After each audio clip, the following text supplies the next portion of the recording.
এটি সম্পূর্ণরূপে সুপ্রিম কোর্টের বিষয়। এখানে হাত দেওয়ার অধিকার যদি এইসব লোকদের ন্যূনতম মেধা থেকে থাকে তাদের এটি অনুধাবন করা উচিত। সন্ধ্যার বিরাট অংশ নিশ্চিতভাবে সেই ৭১-এর পরাজিত ৬৮ রাজাকার আন্দোলন এদের অংশ, এরা সেই উদ্দেশ্যে এই আন্দোলন করছে যার সাথে কোটার কোন সম্পৃক্ত নয়।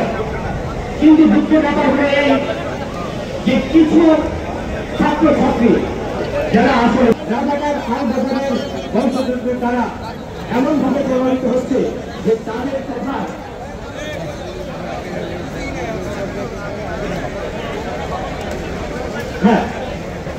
এখন